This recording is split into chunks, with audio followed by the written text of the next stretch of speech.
Panda. I got broads in Atlanta, just to throw me in the family. Credit cards and the scammers, hitting the licks in the band. Legacies.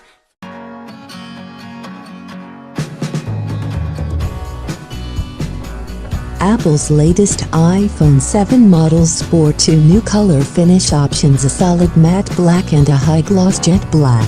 Both appear to be in high demand, so if you're on the fence or in line, we've taken some photos and videos highlighting the differences, including their almost invisible new seam lines, Apple's enhanced leather case options, and the new Lightning headphones.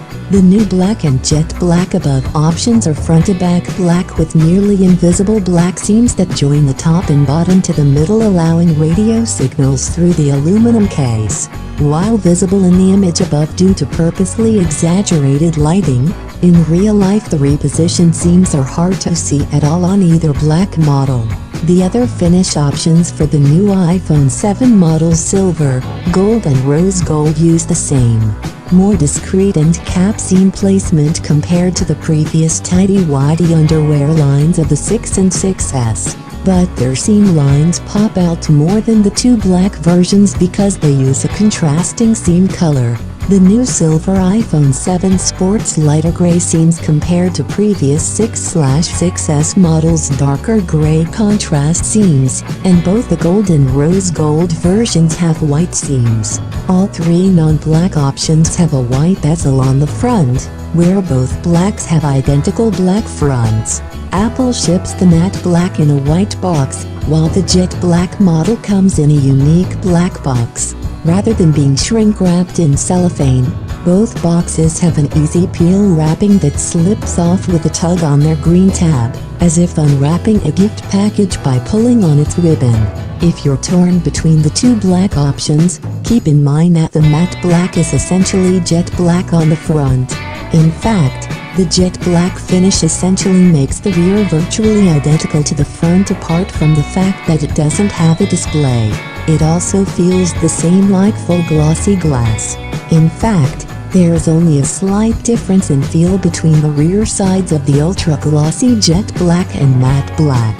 Counterintuitively, the matte black is actually ever so slightly less grippy than the polished jet black. Outside of jet black, all of the new iPhone 7 finish colors feel the same as earlier iPhone 6/6S models. Their polished aluminum backs don't slip out of your hand, but do feel slick like chrome. The jet black finish is even more slick, but actually feels grip there, the way a glass surface grabs the oils on your hand and smears your skin to a stop. Compare the skin resistance feel of the front and back of an iPhone 6/6S. Their back feels like the new black. Their glass front feels like the new jet black. If you still use an iPhone 5/5S or the new SE, these models all have a slightly less polished metal back. The range and hand feel between all of the models is actually quite subtle. The real difference of the jet black model is that it is extremely glossy. It is a black mirror, no joke. You can use it to take rear camera selfies. In fact, if you want to get an idea how glossy it is, just look at the front of any iPhone with the display, or if it's that reflective. The standard iPhone 7 in black is an inky pure, black whole black, slightly more black than the darkest of Apple's space gray iPads. If you've been waiting for a solid dark black without any of the chrome or underwear lines of earlier iPhone 5 and 6 generation models, Apple finally has a super black phone for you.